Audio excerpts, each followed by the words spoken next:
Hello and welcome to day one of determining your direction. This came out of really a thought, inspiration, something I felt the Lord wanted me to do. So it's a step of obedience, really. We have a lot of daily journals and devotionals out there that you can read, but I wanted something a little more personal, up close and relational. So here we are on October the 25th on day one, and determining your direction is basically taking a little step at a time to get to your destiny or destination. And rather than focus on the end game, let's focus on what we need to think about, do, change, what needs to be addressed or recalibrated in the moment by moment. So thank you for spending this time with me, whether you're friend, family, or wherever you are in the world. Thank you for just taking these few moments.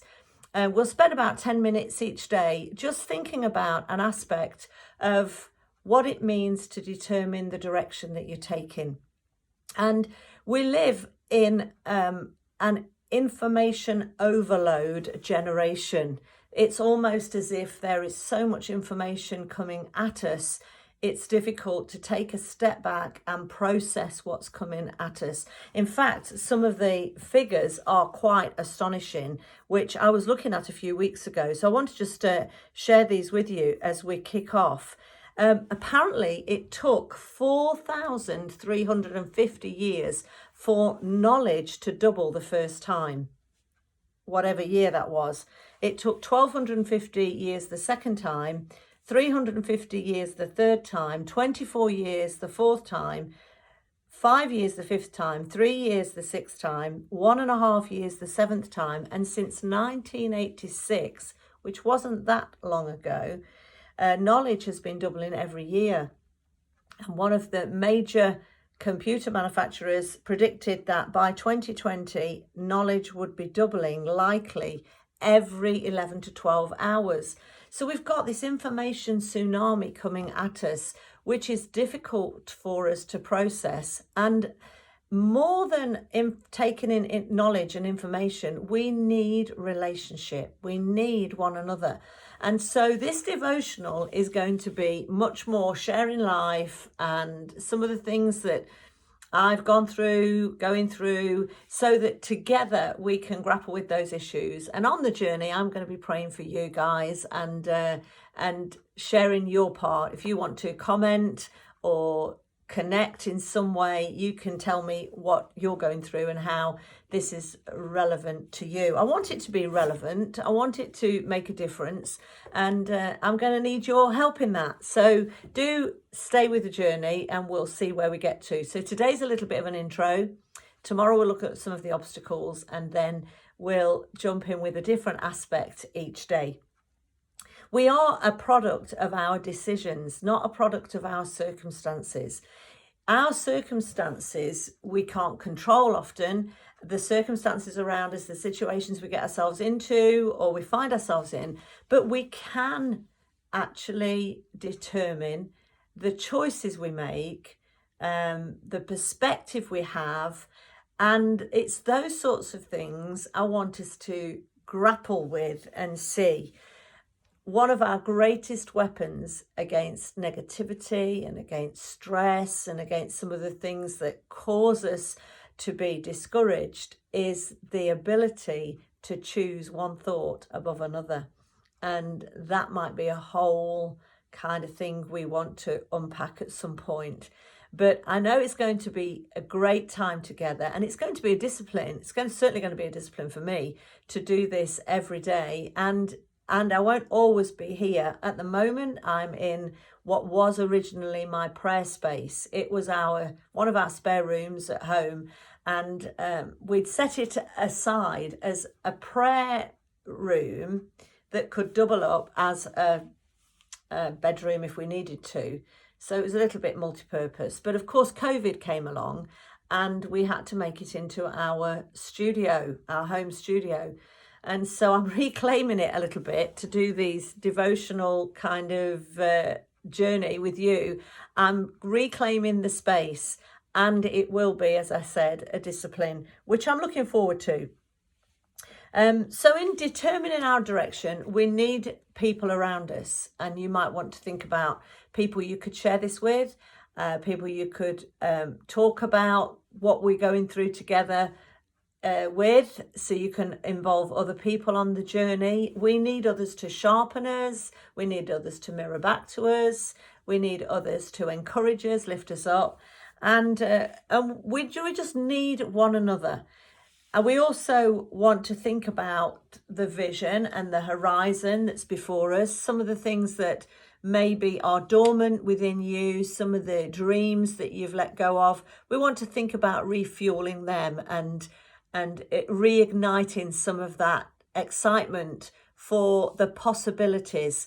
One thing about destiny and promise is the possibility, the actual potential of it.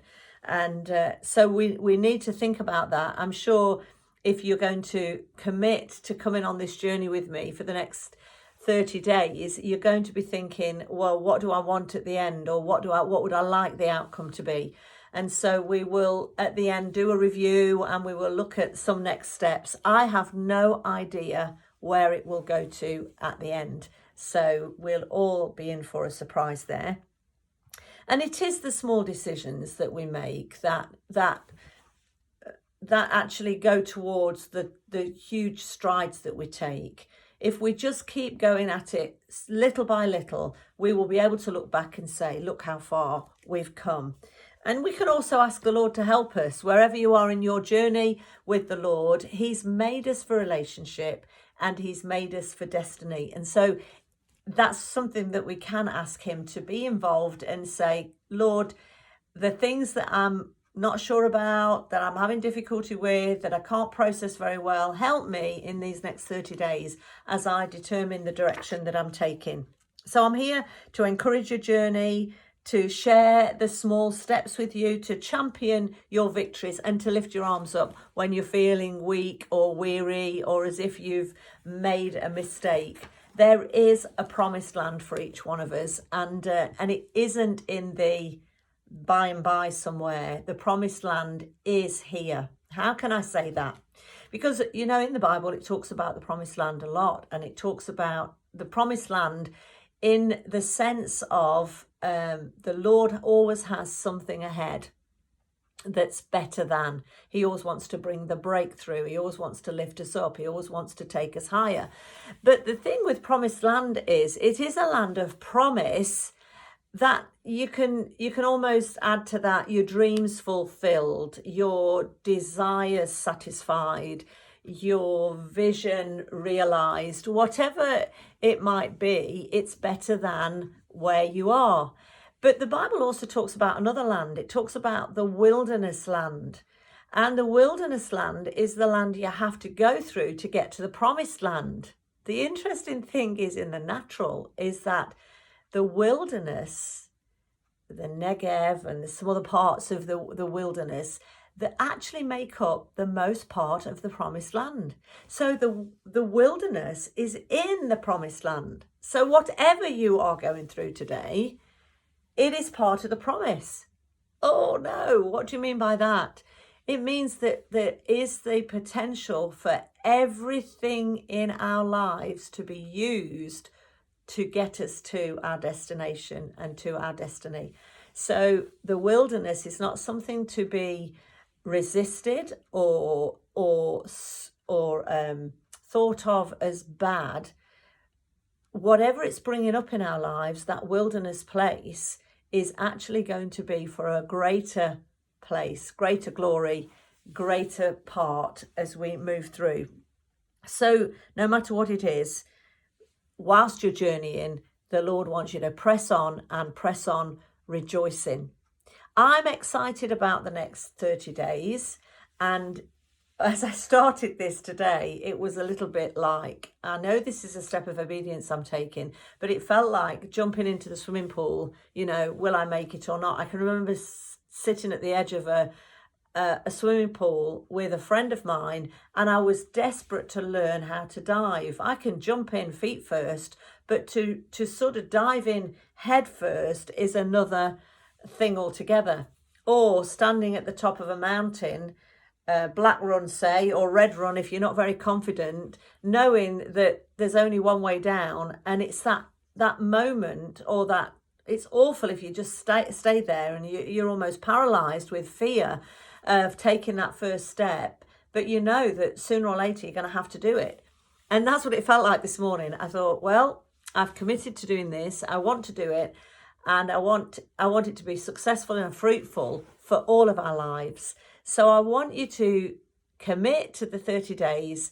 Let's see what the Lord will show us, where we'll go. Let's be together in it. Let's share heart. Let's share journey. Do comment. Do send some feedback. Connect in some way or another. I'm ready to determine my direction, because I want to go somewhere, and I want to go somewhere rejoicing. I want to go somewhere with friends and family. I want to go somewhere that's going to take me into a better place. And so I'm glad you have chosen to join with me.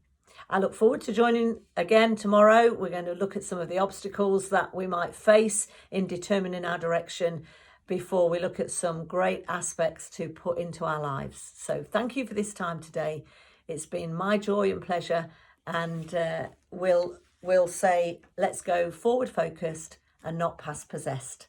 I'll see you tomorrow. Bye for now.